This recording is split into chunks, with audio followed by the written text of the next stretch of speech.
Bueno, hermanos, este tiempo empezamos la semana pasada, tuvimos una serie en la que predicamos los 2 meses pasados que era el Dios, es un Dios de milagros, el mismo Dios de ayer, de hoy, de siempre, pero a través de las personas que se conectan con nosotros, muchos que se han unido, sabemos que no conocen o tal vez no tienen claridad de lo que Cristo hizo por nosotros y empezamos una serie que se llama Nueva Vida en Cristo. Dicen que en los últimos tiempos se levantarán falsos profetas, falsos maestros, nos engañarán y por eso es necesario que nosotros sepamos cuál es la verdad, que nosotros sepamos lo que Dios ha hecho por nosotros. Y lo primero que hablamos la semana pasada fue que Dios nos ha dado salvación y nos ha dado seguridad. Y vimos que en Efesios 2:1 decía, Él os dio vida a vosotros cuando estabais muertos en delitos y pecados. O sea, Él nos dio una salvación, nosotros no hicimos nada para ganar la salvación. Y dice que nosotros estábamos en un estado de muerte espiritual. Y dice también Romanos 3:23, todos pecaron y están destituidos de la gloria de Dios. Si nosotros sabemos dónde estábamos y cuál era nuestro estado, nosotros vamos a aprender aún a ser agradecidos por lo que Dios ha hecho por nosotros, porque a veces lo tomamos como a la ligera y no entendemos verdaderamente la obra de la cruz. Pero también aprendimos que en Cristo estamos seguros, Él nos ha dado esa seguridad. Dice la palabra que ni lo alto, ni lo profundo, ni lo presente, ni lo porvenir, ni ninguna cosa creada pueden apartarnos del amor de Dios. Y hoy vamos a hablar de lo que significa ser victoriosos en Cristo, porque nosotros tenemos victoria en Cristo. Y hoy quiero hablar de una verdad que todo creyente necesita entender profundamente. La vida cristiana es una vida de batalla. Y todos pensamos que venimos a la vida cristiana y que todo es fácil. Y muchas veces a la gente cuando les hemos compartido, les decimos, venga que su vida va a cambiar, todo va a ser bonito. No les podemos decir eso, porque la vida cristiana es una vida de batalla. Pero también, así como es una vida de batalla, es una vida de victoria. ¿Y cuántos pueden creerlo? Es una vida de victoria. Muchos pensaron que al venir a Cristo se acabarían las luchas, las tentaciones, los conflictos interiores, pero la verdad, en la palabra nunca se nos prometió que esto iba a ser fácil. ¿Qué dice Juan 16:33? Dice, estas cosas os he hablado para que en mí tengáis paz. En el mundo tendréis aflicción, pero confiad, yo he vencido al mundo. Entonces nunca se nos prometió un jardín de rosas, se nos dijo que íbamos a tener aflicción. Entonces, se nos ha prometido una nueva vida, y esa nueva vida, aunque enfrenta una guerra espiritual, puede vivir en un triunfo verdadero si es una vida fundamentada en Cristo Jesús. La victoria cristiana no significa que nunca seremos tentados. Tampoco significa que nunca caeremos en ningún momento. Significa que el pecado ya no tiene que dominarnos. Ya el pecado no nos domina. Que el enemigo no tiene la última palabra. Y que la vida victoriosa no nace de nuestra fuerza humana, sino de dónde nace nuestra victoria. De la gracia de Dios. Porque la victoria es en Dios. De su palabra, de su Espíritu Santo y de su perdón. Y hoy vamos a hablar de 5 puntos importantes. El primero, como empezamos, es que nosotros estamos en una batalla. Segundo, que es muy importante, es la seguridad. Aunque estamos en batalla, es que nosotros podemos ser victoriosos. Tercero, que Él nos da los recursos para que nosotros seamos victoriosos. Cuarto, que podemos ser perdonados. Y la quinta nos va a ayudar a cómo nosotros tenemos que confesar nuestros pecados para alcanzar perdón. Porque sabían que nosotros debemos ir a la presencia de Dios y pedir perdón por nuestros pecados. Todo el tiempo. ¿Qué dice la palabra? Santo y bueno solamente es Él. Y nosotros constantemente vivimos en el pecado y tenemos que pedirle perdón. Entonces, primero, vamos a hablar de que nosotros estamos en una batalla. La primera verdad que debemos aceptar es que el creyente vive en una batalla espiritual real. Real. Vivimos en una batalla espiritual real. ¿Sabían que aún empezando la iglesia hemos tenido cada familia, situaciones difíciles? Y al comienzo decíamos, bueno, orábamos, pero después nos dimos cuenta, cuando se hace la obra de Dios, ¿quién es el que se levanta? El enemigo. Entonces nosotros estamos en una batalla real, en una batalla espiritual real. Y la Biblia no presenta la vida cristiana como un paseo cómodo, sino como una lucha constante. Nosotros tenemos que luchar. Y si no entendemos eso, entonces viviremos sorprendidos por la tentación, confundidos por la presión del mundo y debilitados por nuestras propias pasiones. Cuando hablamos de esa batalla espiritual no estamos hablando de algo imaginario ni simbólico. Estamos hablando de una lucha diaria entre la voluntad de Dios y las fuerzas que quieren apartarnos de Él. Y esta batalla tiene varios enemigos. El primer enemigo que tenemos es el mismo mundo. Veamos Santiago 4:4, dice, oh almas adúlteras, ¿no sabéis que la amistad del mundo es enemistad contra Dios? Cualquiera pues que quiera ser amigo del mundo, se constituye en enemigo de Dios. El mundo que nos rodea con sus valores, sus ideas, sus placeres, nos dice hoy el mundo. El mundo nos ha dicho que no importa el género que seamos, pero que todos estamos bien, como estamos. Eso no dice la palabra. Eso no dice la palabra. El mundo nos dice que vivimos para nosotros mismos, que sigamos nuestras propias emociones, que no nos sometamos a la palabra de Dios, que busquemos el placer antes que la santidad. El mundo no siempre nos persigue con persecución abierta, muchas veces nos seduce con esa comodidad, nos seduce con distracciones, con entretenciones. Entonces ese es el primer enemigo que nosotros tenemos, el mismo mundo. Y aun cuando hemos visto una parábola en la palabra donde dice que nosotros regamos la semilla y ¿qué pasa muchas veces? Viene el mundo y ahoga lo que se ha sembrado. Entonces el mundo siempre lo que va a ahogar lo que Dios está haciendo, su obra, su palabra. El segundo enemigo es la carne. Gálatas 5:17 dice, porque el deseo de la carne es contra el espíritu y el espíritu contra la carne, y estos se oponen entre sí para que no hagáis lo que quisieres. Esa naturaleza pecaminosa que todavía lucha dentro del creyente, porque ustedes sabían dónde está el pecado está arraigado en nosotros, porque nosotros hemos sido creados en el pecado, y la carne quiere dominar nuestros deseos, nuestros pensamientos, nuestras palabras, nuestras decisiones, y muchas veces el problema no está afuera. El problema no solamente es el mundo. ¿Dónde está el problema? En el interior. Aún la palabra dice que el corazón es más engañoso que cualquier otra cosa. Entonces es dentro de nosotros mismos que está esa lucha.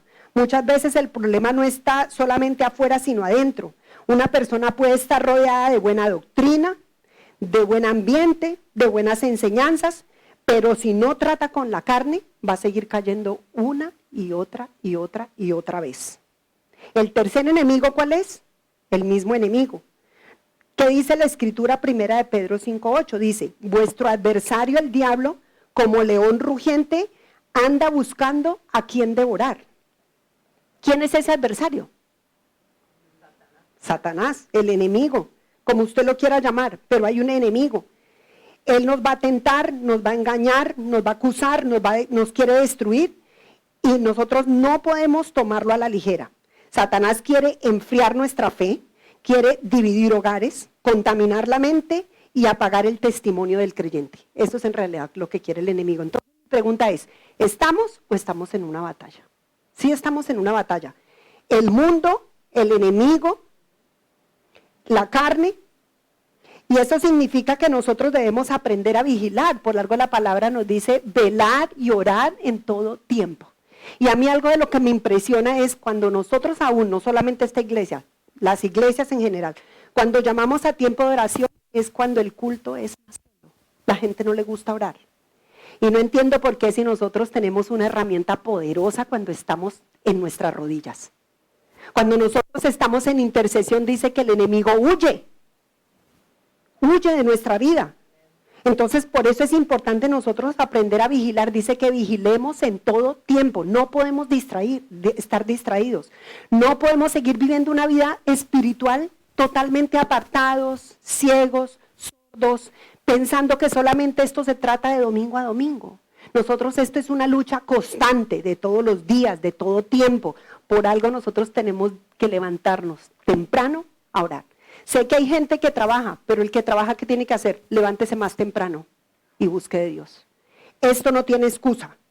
Debemos identificar qué cosas nos debilitan. Tenemos que identificar qué conversaciones nos apartan de Dios, qué hábitos nos enfrían, qué pensamientos nos están contaminando y qué puertas estamos dejando abiertas para que el enemigo entre sutilmente a hacer su obra. Entonces la pregunta nuevamente, ¿la vida es para que la sigamos viviendo como la estamos viviendo? En indiferencia, sin lucha, sin batalla, cuando estamos en una batalla real. Y Dios nos dejó las armas. Dios nos dejó a nosotros equipados para que nosotros peleemos esa batalla. No basta con que nosotros sigamos diciendo que somos cristianos, que hay que vivir como creyentes en medio de una guerra. Nosotros tenemos que levantarnos y ponernos sobre nuestros pies y hacer lo que tenemos que hacer. Porque todo se lo dejamos a Jesús y Jesús y Jesús, pero ¿y la batalla que nosotros estamos librando? El papel que nosotros desempeñamos, ¿qué estamos haciendo? Yo no sé usted, pero a mí me preocupa hoy en día lo que realmente es el testimonio de la iglesia. Porque cada vez vemos más falsas enseñanzas, más doctrinas falsas, más doctrinas de demonios, las iglesias confundidas, cristianos viviendo todavía en pecado, cuando nosotros hemos sido llamados todos los días a santificación. Y así como hablamos la semana pasada cuando estuvimos en la conferencia esta semana de Church of God, era un llamado a la santificación. ¿Qué dice la palabra? Sin santidad nadie verá a Dios. No nos engañemos, no veremos a Dios. Si nosotros no tenemos una vida de santidad, vamos a seguir jugando a ser cristianos y a ser iglesia, pero nosotros necesitamos verdaderamente ser responsables con lo que el Señor nos entregó en nuestras manos. Y Él nos dejó claro contra quién era esta lucha. No podemos nosotros seguir jugando con el pecado, porque la derrota muchas veces empieza antes de que la caída sea visible. Nosotros empezamos a caer poco a poco, y cuando nos estamos dando cuenta, a veces estamos más fríos que nadie. ¿Sabe que aún leí algo que me gustó mucho, que dice que la victoria no es un suceso, solamente un suceso que pasa? Dice que la victoria es un proceso, todos los días estamos en ese proceso. Es de todos los días tenemos que vencer, todos los días tenemos que vencer el desánimo, las tentaciones, conversaciones, amistades, cosas en las que nos envolvemos, decisiones que tomamos. Entonces, por eso nosotros debemos vivir una vida como el Señor determinó. Pero la segunda verdad que vamos a hablar hoy, y es la más importante, es que nosotros podemos ser victoriosos en medio de todo lo que hemos hablado, en medio de todo esto difícil. Podemos tener esa victoria porque el Señor nos prometió la victoria. La segunda verdad es esa, que en Él nosotros podemos ser victoriosos. Aunque estemos en esa batalla, nosotros sí podemos tener la victoria. La vida cristiana no está diseñada para que vivamos en derrota. Cristo vino no solamente a perdonarnos, sino que también vino a transformarnos. Recordemos la semana pasada cuando estuvimos estudiando lo que era la salvación. Dice que nosotros somos salvos cuando nosotros recibimos al Señor, cuando lo recibimos en nuestro corazón, cuando creemos la obra de Jesús. ¿Qué viene después de cuando nosotros lo recibimos? La transformación. Después de eso viene una transformación, porque aquel que ha conocido a Jesús no es igual. O usted dígame que sí. Porque cuando yo recibí a Jesús, en mi vida hubo un antes y un después. No podemos ser iguales. A veces la gente nos dice, es que yo soy así, yo nací así, me muero así. Es que yo vengo de este trasfondo y soy así, me voy a morir así. Falso, no puede decir que es cristiano, porque el cristiano va de transformación en transformación. Ya uno no habla lo mismo, ya uno no piensa lo mismo, ya uno no va a los mismos lugares, ya uno no habla las mismas cosas. Cuando yo recibí al Señor, vengo de un trasfondo bautista. Y cuando empecé a asistir a la iglesia en mi país, eso era muy normal, las mujeres que usaban faldas cortitas. Y yo empecé a ir a la iglesia, nadie nunca me dijo, usted no puede venir, la falda está muy cortica. Y cuando ya recibí al Señor, nadie me dijo nada. El Espíritu Santo empezó a traer esa convicción en mi vida que tenía que bajarla, y tenía que bajarla, y tenía que bajarla. Entonces solamente en eso, no soy la misma persona. No soy la misma persona. Entonces, después de recibir al Señor, vemos que se hacen campañas y la gente va al bautismo, pero siguen su vida de pecado y la misma vida en el mismo hueco. Y eso es lo que tenemos que decirle a la gente cuando salimos. Si experimentan verdaderamente o si recibieron a Cristo, no pueden ser iguales. Tiene que venir un proceso de transformación. Y esa es la victoria que nos habla Cristo. Porque si fuéramos los mismos, entonces, ¿qué estamos haciendo? ¿O verdaderamente Cristo está viviendo en nosotros? ¿El Espíritu Santo mora en nosotros? Aunque estemos en la batalla, podemos ser victoriosos. La vida cristiana no está diseñada para que nosotros vivamos en derrota continua, porque Cristo no solamente nos ha perdonado, sino que Él nos transforma todos los días. Y dice que vamos de gloria en gloria y de victoria en victoria. Entonces tengamos claro eso. ¿Qué dice primera de Juan 4:4? Dice, hijitos, vosotros sois de Dios y lo habéis vencido, porque mayor es el que está en vosotros que el que está en el mundo. Entonces, si Dios está en nosotros, ya nosotros no podemos vivir como vive la gente del mundo.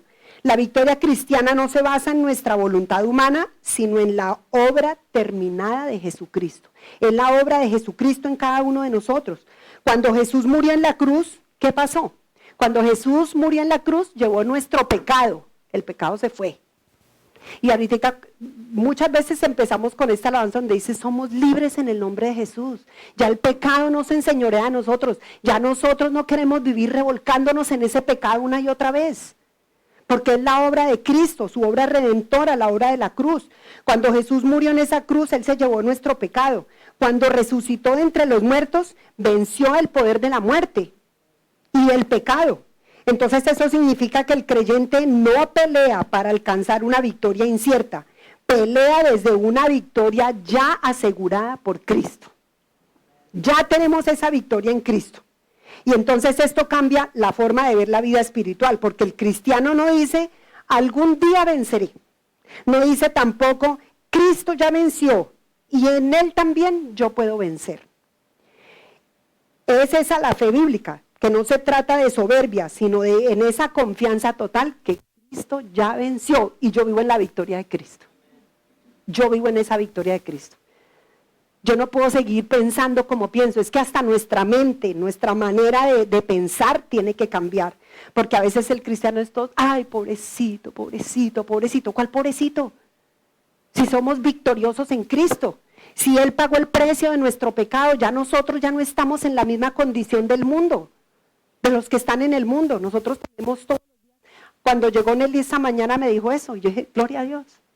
Hay una identidad que nosotros tenemos en Cristo. En Cristo somos más que vencedores. Somos nación santa, pueblo adquirido por Dios, linaje escogido.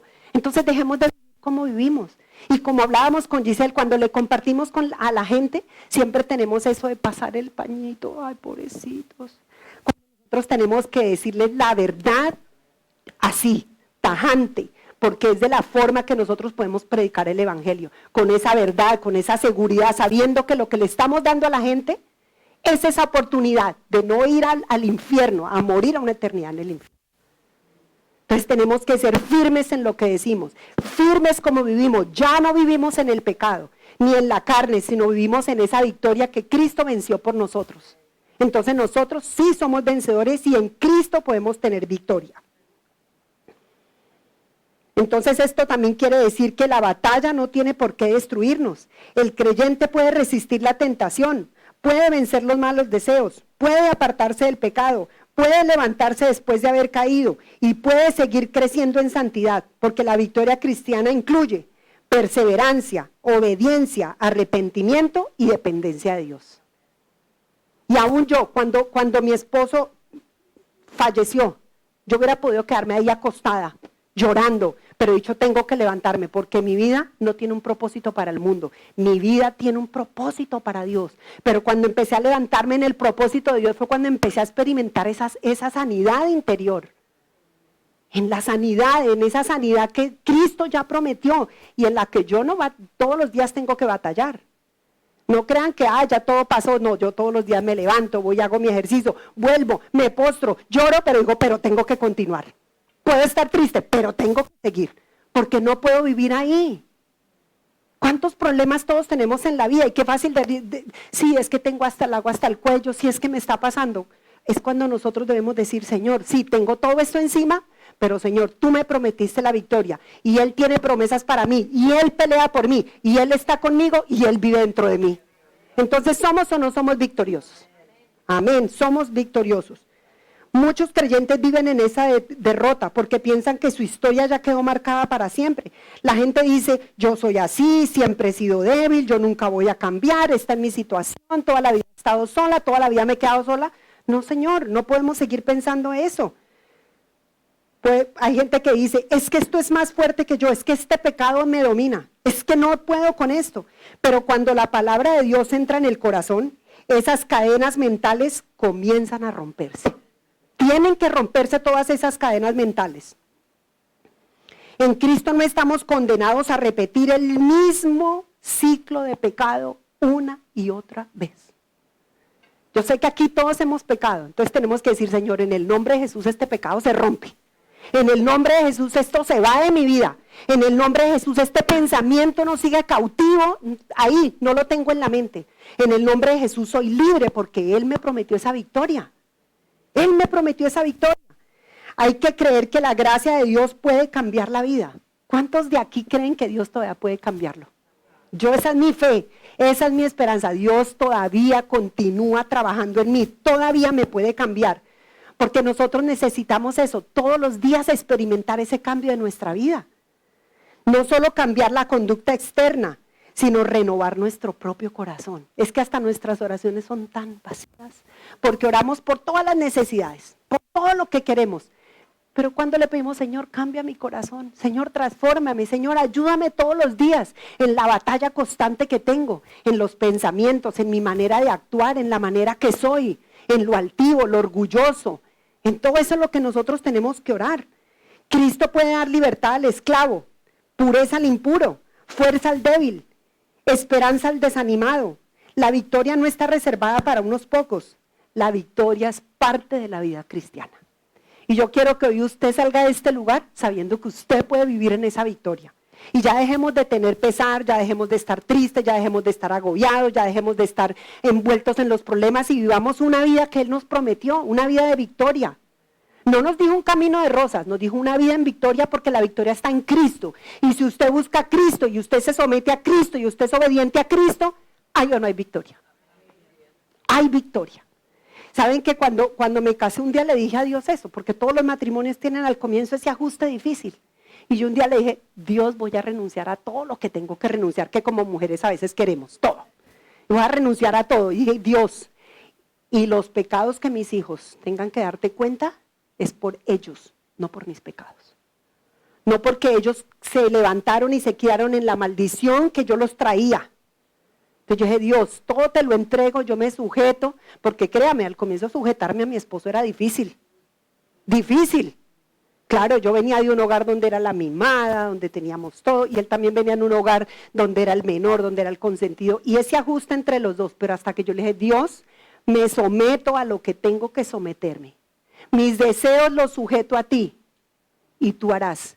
Y lo hizo, porque por algo duré 39 años casada, y un matrimonio espectacular.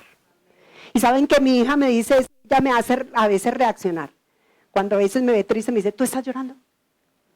Y yo le digo, bueno, es que hoy me dice, tú deberías dar gracias a Dios. Porque tú eres de las mujeres que sí puedes decir que tuviste un matrimonio feliz. Entonces ya no tengo que vivir, no, que se fue, que no sé cuál, tengo que vivir en la victoria, en la victoria.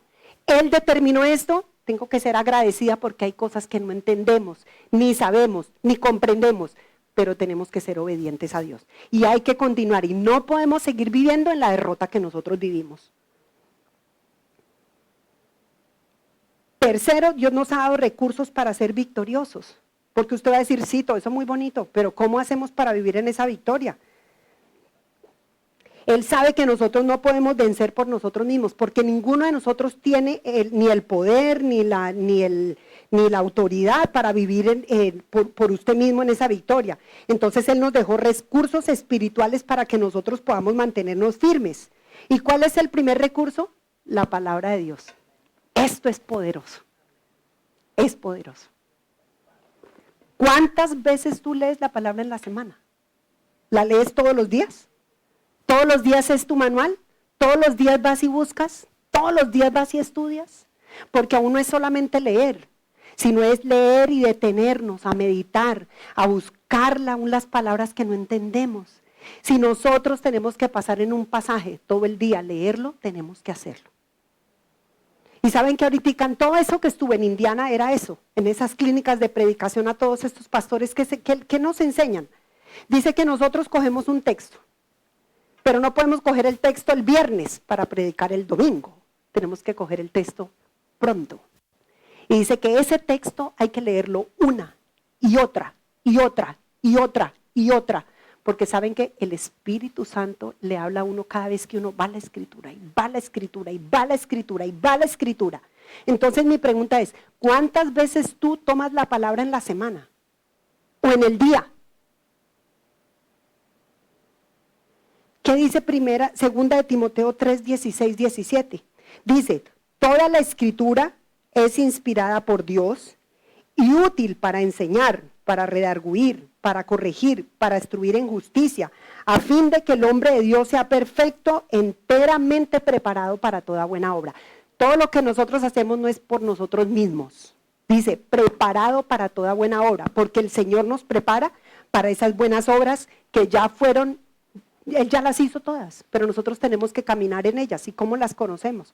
Ahorita también cantábamos que, ay Señor, creo en tus promesas. ¿Cuántas promesas sabes tú? ¿Cuántas promesas has memorizado? Dice la Escritura que el Señor es fiel, Él nunca miente, no se arrepiente. ¿Cuántas promesas nos ha dejado que ni siquiera nosotros las conocemos?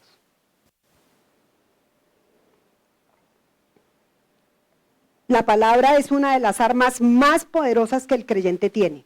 La Escritura ilumina la mente, corrige el error, fortalece la fe, revela la voluntad de Dios. Entonces, cuando un creyente se alimenta de la palabra, su manera de pensar cambia. Si nosotros verdaderamente nos alimentamos, nuestra manera de pensar va a cambiar. Y aún dice la Escritura que nuestro pensamiento es renovado únicamente a través de estudiar la palabra de Dios. No es lo que nos digan.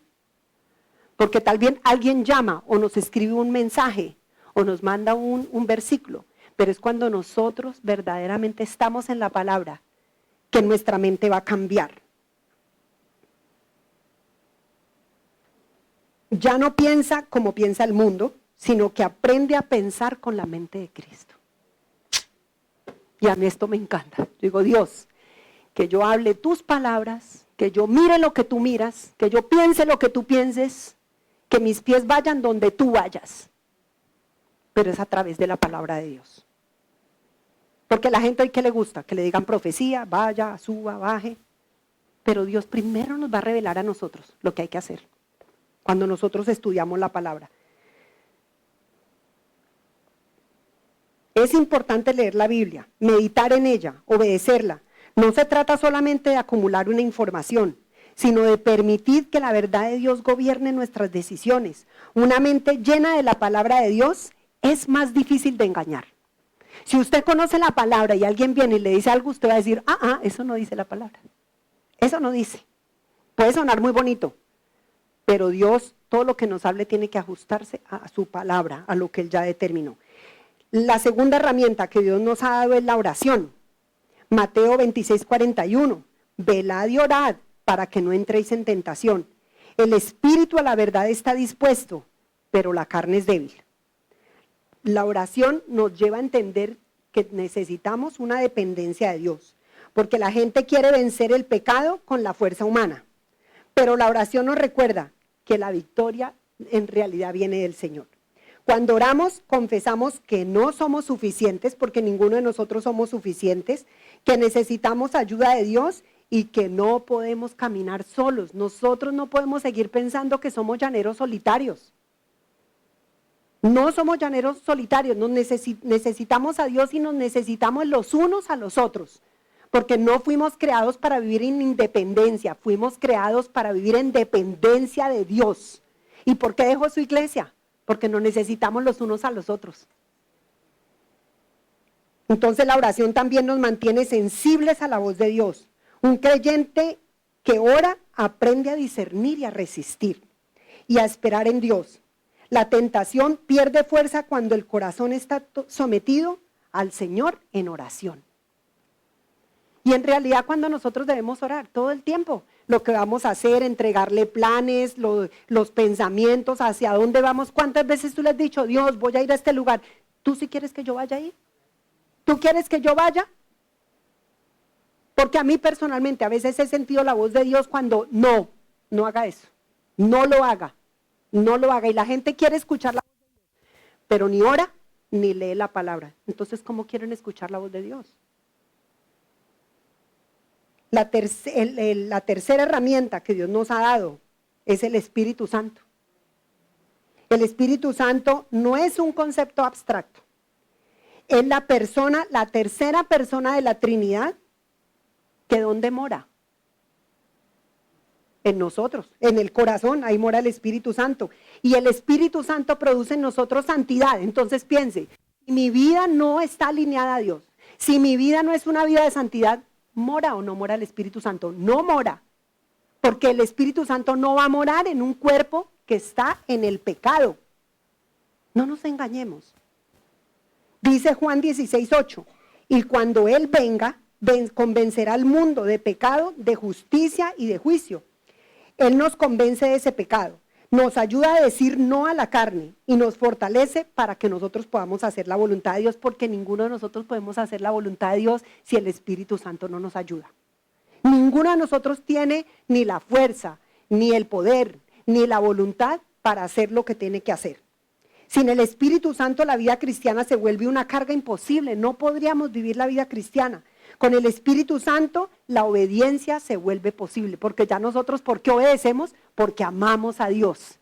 Por eso cuando cantábamos ahorita, ¿cómo te amamos? ¿Verdaderamente amamos a Dios? ¿Somos obedientes a Dios? Si usted no obedece a Dios, no lo ama. No lo ama. Los que somos padres, quisiéramos que nuestros hijos nos obedecieran. La obediencia es otra herramienta, porque Dios nos llama a tomar decisiones concretas. A veces la victoria no llega por una emoción fuerte, sino porque somos obedientes totalmente a Dios. Abraham, cuando le dijo, vete de tu tierra y de tu parentela, ¿fue o no fue obediente? Porque él se fue sin saber a dónde iba, sin saber nada, solamente lo hizo por obediencia. Y cuando nosotros damos un paso de obediencia, Dios empieza a manifestar. Dios abre puertas, Dios abre un camino, porque a veces sin entender decimos, bueno, Él dijo eso, yo me voy a tirar aquí. Él dijo que lo hiciera, lo voy a hacer. Y créanme que cuando empezamos la iglesia no fue fácil. Y cuando me decían que el Church of God que empezara, yo decía, Señor, pero esto. Pero cuando dije, Dios, no entiendo nada, pero voy a dar el paso. Y cuando di el paso, Dios empezó a obrar. Y tal vez hoy no tengamos una iglesia llena, pero estamos haciendo la obra de Dios. Y yo no veo lo que mis ojos ven, yo veo lo que Dios va a hacer. Dios va a hacer una obra grande con la iglesia, con Mi Lugar Seguro. Y eso es lo que yo creo, y ahí seguimos caminando. Y créame que no solamente soy yo, es Giselle, Joao, Angélica, la hermana Pilar, Cristina. Todos estamos caminando sin ver. Estamos siendo obedientes. Dios se va a manifestar. Dios se va a manifestar. Entonces necesitamos ser obedientes, porque la victoria no llega por una emoción, sino llega cuando somos obedientes. Si algo me hace caer, debo apartarme. Si usted sabe que hay un pensamiento que no honra a Dios, salga de ese pensamiento. Si está hablando con alguien que no debe hablar, que no honra a Dios, salga de ahí, de esas malas amistades, de malas conversaciones, de sitios donde usted no tiene que ir. Si un lugar me destruye espiritualmente, ¿qué debo hacer? No ir, debo evitarlo. Si una relación me aparta de Dios, debo poner límites. Debo poner límites. A veces nosotros pensamos, no, pero es que tenemos que ir al mundo, pero hay amistades que no nos convienen. Y tenemos que decir, no, porque yo debo honrar y vivir para Dios todos los días. Por eso es que vivimos una lucha constante, porque aún eso de apartarme de quien no me tengo que apartar, lo puedo hacer si estoy en oración, si estoy orando, si estoy con Dios, si tengo una relación con Él. Es de la única manera que podemos hacerlo. Si un hábito me está esclavizando, debo buscar ayuda y romper con esos malos hábitos. Drogas, cigarrillo, alcohol. ¿Cuántos malos hábitos hay? Pornografía, groserías, palabrerías, malas palabras, chismes, murmuraciones. Debo salir de todo eso. La obediencia práctica demuestra que realmente creo en Dios.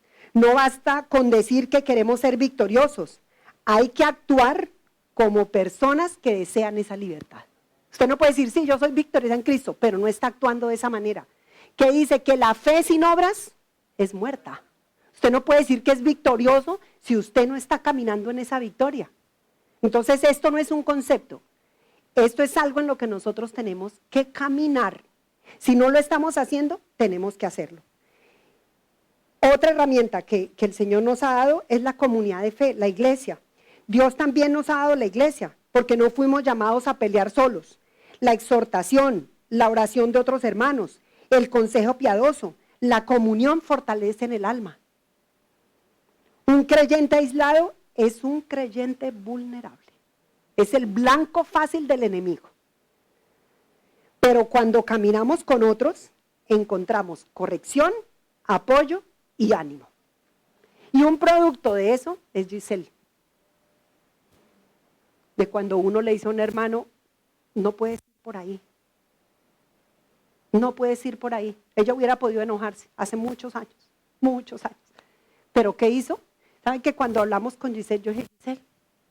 Y ella tuvo la valentía de pararse en el púlpito y dijo ese día, voy a parar de alabar a Dios, de estar en el grupo de alabanza hasta que no ponga mi vida en orden.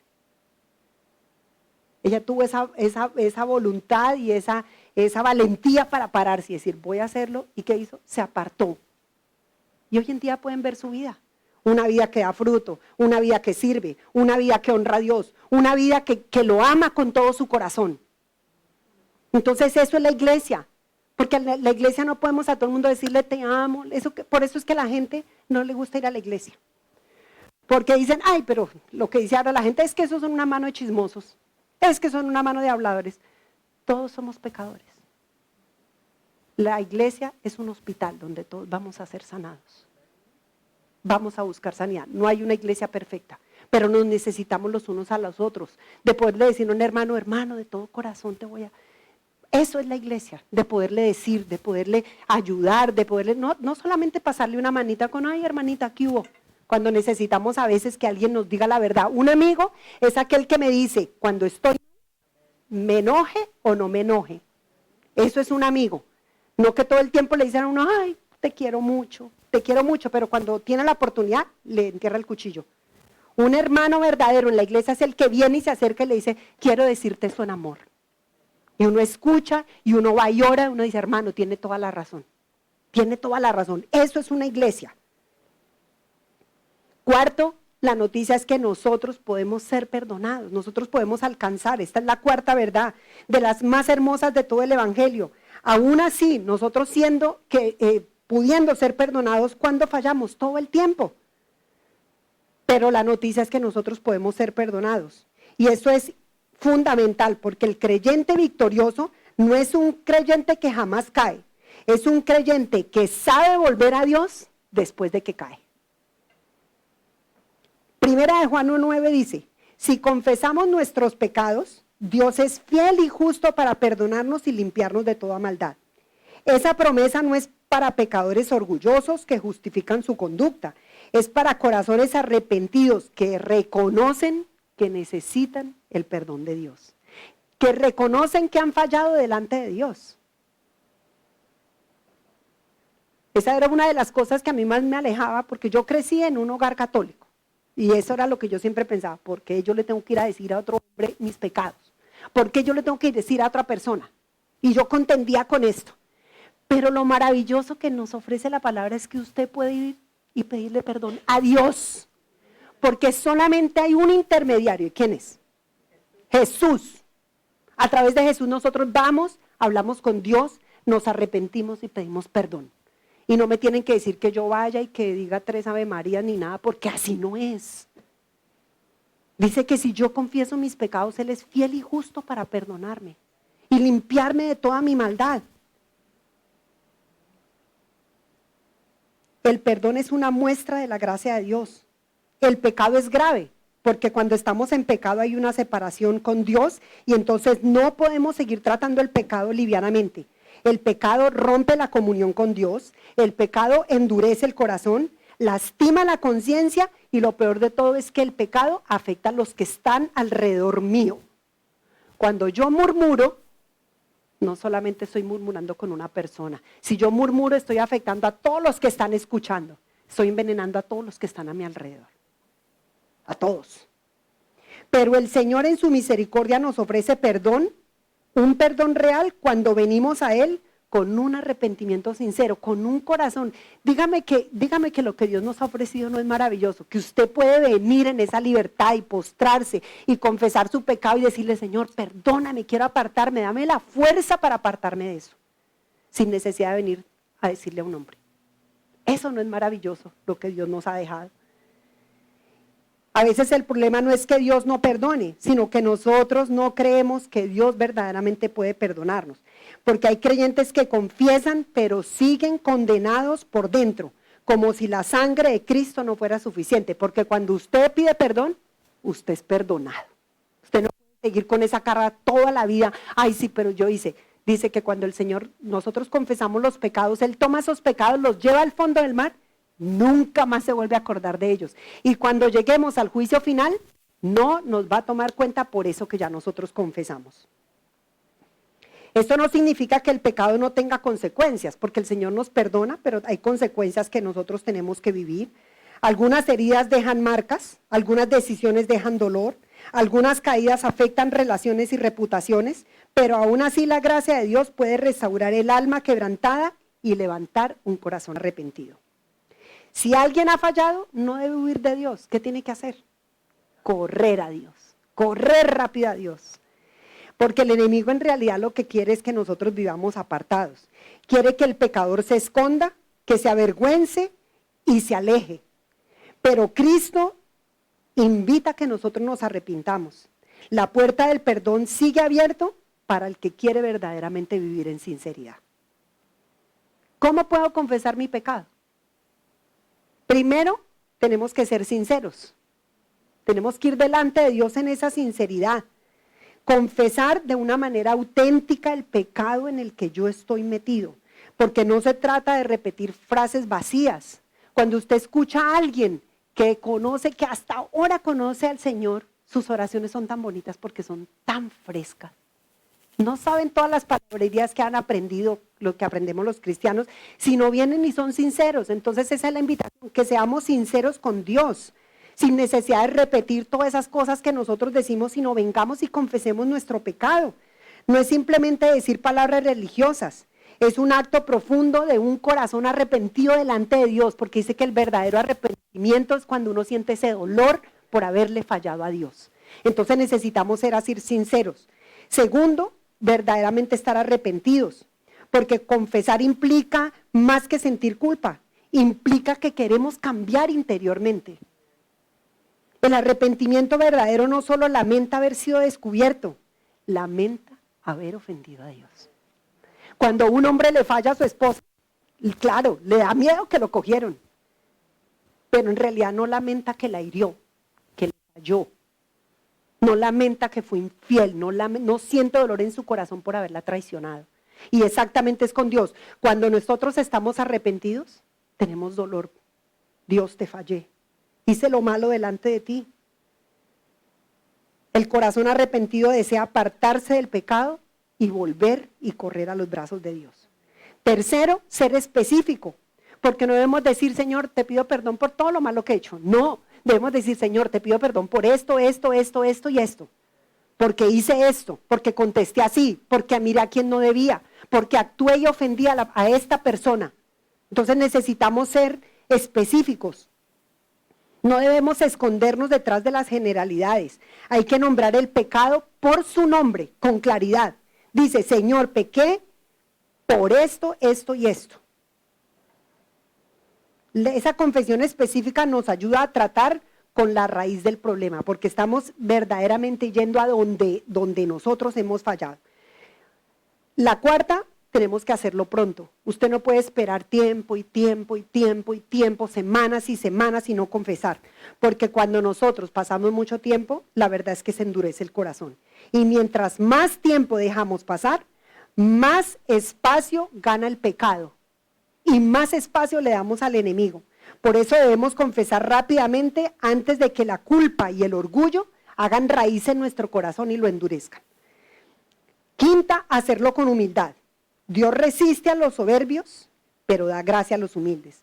La confesión requiere quebrantamiento. No venimos justificándonos. Ay Dios, es que yo miré a este hombre porque es que él me miró. Sino tenemos que verdaderamente no justificar, no compararnos con otros, ni culpar a los demás. Debemos decir, Señor, contra ti he pecado por esto, esto, esto y esto. Debemos ser específicos, sinceros. Y lo último, nosotros debemos aceptar el perdón. ¿Quiénes somos nosotros para decir que Dios no nos perdonó? Cuando la Escritura dice que Él nos perdona cuando nosotros verdaderamente nos arrepentimos. Entonces, después de confesar, debemos recibir el perdón por fe, como el camino del cristiano, porque todo es por fe. No seguimos castigándonos como si Dios nos hubiera hablado, sino Él nos perdona, debemos descansar en sus promesas, aceptar el perdón, porque también es un acto espiritual. Es creerle a Dios más que a nuestros propios pensamientos, más que lo que yo tengo aquí, yo le creo todo lo que Dios ha dicho. Entonces, hermanos, la vida victoriosa en Cristo es posible. Y hoy vayámonos con esa verdad en nuestro corazón. Puedo ser victorioso, no puedo, soy victorioso en Cristo. Sí estamos en batalla y sí la lucha es real, sí existe el enemigo, pero también es real la victoria de Cristo, el poder de su palabra, la ayuda del Espíritu, la gracia del perdón y la restauración del corazón arrepentido. ¿Somos o no somos más que bendecidos? ¿Somos o no somos más que bendecidos? Yo, ¿verdad? Yo estuviera ahí y estaría saltando. En una pata, en dos patas. Porque, ¿verdad? Nosotros somos más que vencedores en Cristo Jesús. Y no podemos seguir viviendo en esa derrota. No estamos llamados a vivir como esclavos del pecado, ni paralizados por la culpa, ni derrotados por el temor. Estamos llamados a vivir como hijos de Dios. Somos hijos, no somos advenedizos. Somos hijos de Dios. Y un hijo tiene derechos de un hijo.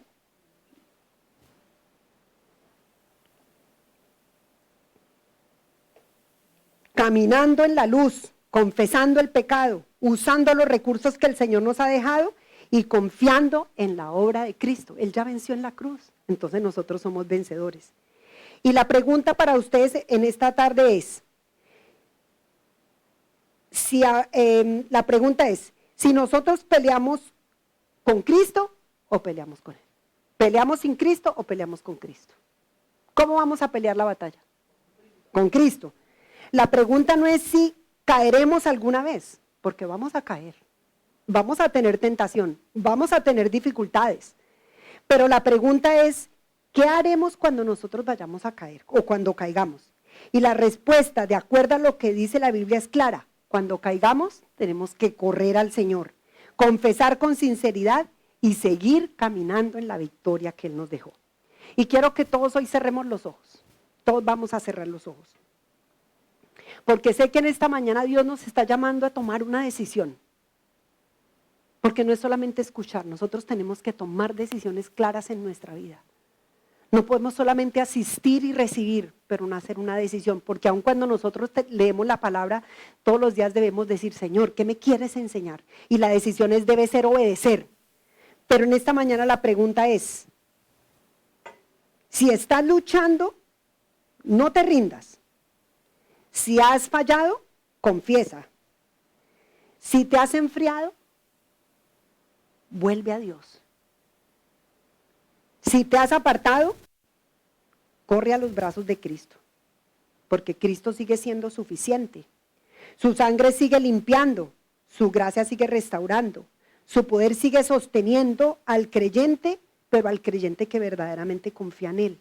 Entonces, cuando les digo hoy que inclinemos el rostro, quiero que ahí usted con el Señor, usted haga una decisión en su propio corazón. Que usted le diga a Dios en esta mañana, sí Señor, he fallado. Sí Señor, he estado frío. Sí, Señor Dios, he vivido sumergido en la derrota. He vivido, Dios, una vida, Señor Dios, donde todavía no entiendo que ya hay victoria. O tal vez una vida que no conocía esta verdad. Entonces quiero que ahí usted haga una conversación con Dios y usted se comprometa con Él. Que usted tome la decisión correcta. Si usted ha sido una persona que no ha podido confesar sus pecados, si usted ha sido una persona que todavía no tiene ese hábito de la escritura, de la oración, quiero que ahí donde tú estás, tú tomes una decisión. Porque nosotros debemos tomar decisiones en nuestra vida. Todos los días tomamos decisiones desde que abrimos los ojos. Ustedes, todas las mañanas usted piensa, ¿me levanto o no me levanto? ¿Tomo café? ¿Tomo té? ¿Desayuno o no desayuno? ¿Me pongo esto o no me pongo esto? ¿Y qué más con Cristo que nosotros hoy podamos hacer una decisión de vivir, de levantarnos y decir, Señor, voy a vivir en esa victoria. Señor, ya el pecado no se va a seguir enseñoreando de mí. Quiero vivir una vida en bendición, una vida de obediencia, una vida que honra a Dios, no una vida desanimada, una vida sumida en un hueco, sino, Señor, que nosotros podamos experimentar esa victoria y vivir en esa victoria. Primero entender que ya tú nos has dado la salvación, Dios, que estamos seguros en ti, oh Dios, y hoy, Señor, que somos más que vencedores, somos victoriosos en Cristo Jesús y tenemos herramientas y armas, Dios, para pelear esta batalla que tenemos por delante, Dios, pero una batalla de todos los días, una batalla constante en oración, en sujeción, una batalla con que todos los días nosotros corramos a los brazos de Dios, que lo adoremos, que queramos ser obedientes, que queramos sujetarnos a todo lo que Él ha dicho. Una vida que quiera vivir en santidad, una vida que quiera dejar a un lado el pecado, en ese pecado que nos revolcamos una y otra vez. Por eso haz una decisión en esta mañana y acude a Dios y háblale ahí donde tú estás. Pero si hoy no quieres todavía decirle en este momento y quieres ir a tu casa, corre hoy a tu casa y busca un lugar y habla con Dios. Porque Él tiene el poder para perdonar nuestros pecados y tirarlos al fondo del mar y no volver a acordarse de ellos. La vida cristiana es una vida de victoria y tenemos que vivir en esa vida de victoria. Tenemos que vivir en esa vida de victoria para poder ayudar a otros que se encuentran esclavos, que se encuentran perdidos, a otros que aunque conocen a Dios, todavía no pueden vivir en esa plenitud. Dile a Dios en esta mañana, Señor, quiero vivir en la plenitud contigo, en esa plenitud, oh Dios, en esa plenitud, Dios, donde ya no me domina, Señor Dios, los pensamientos de la carne, ni el desánimo, ni las malas conductas, Dios, sino una vida donde Dios reine, donde nuestro corazón se alegre todos los días, porque somos cristianos, porque somos sus hijos, porque tenemos la victoria asegurada. Señor, gracias, Señor, en esta mañana, Dios, porque sé que tu palabra es tan poderosa, Dios, que aún, Señor, tú nos enseñas cuando nosotros también la preparamos. Y vuelves y nos recuerdas, Dios, quiénes somos en ti, oh Dios. ¿Qué tenemos, Dios? Todas esas herramientas y armas que tú nos dejaste para que nosotros no sigamos batallando, Señor, en nuestras propias fuerzas, Dios, sino contigo, sabiendo, Señor, que hay victoria en Cristo Jesús. Señor, gracias, Dios. Gracias, Señor Jesús.